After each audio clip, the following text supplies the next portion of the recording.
पुढची बातमी मुंबईच्या छत्रपती शिवाजी महाराज टर्मिनस लगतच्या भुयारी मार्गामध्ये व्हेंटिलेशन प्रणालीची अंमलबजावणी केली जाते। भुयारी मार्गामध्ये हवा खेळती राहावी म्हणून महानगरपालिकेने आता पुढाकार घेतलाय।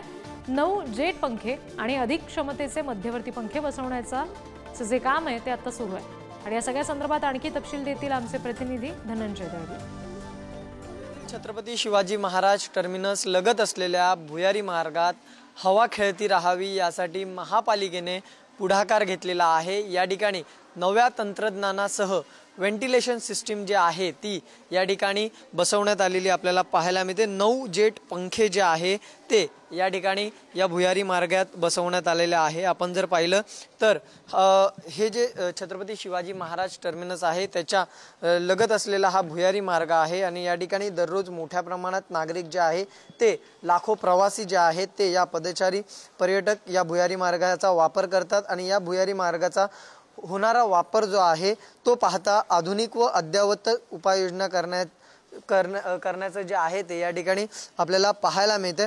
आपण जर पाहिलं तर या संपूर्ण भुयारी मार्गातली हवा ही खेळती राहावी यासाठी महापालिकेने या ठिकाणी नव्या तंत्रज्ञानासह वायू विजन व्हेंटिलेशन प्रणाली जी आहे त्याची अंमलबजावणी करण्यात येत असलेली आपल्याला या ठिकाणी पाहायला मिळते। एखाद्या वेळेस आगीची घटना घडली तर धूर वेगाने बाहेर फेकण्यासाठी सुद्धा या प्रणालीचा वापर जो आहे तो करण्यात येताना आपल्याला पाहायला मिळणार आहे। त्याचबरोबर जर आपण पाहिलं तर एक अधिक क्षमतेने जे आहेत ते या ठिकाणी हे पंखे जे आहेत ते काम करताना आपल्याला पाहायला मिळणार आहेत। व्हिडिओ जर्नलिस्ट श्रीकांत खरातसह मी धनंजय दळवी, पुढारी न्यूज, मुंबई।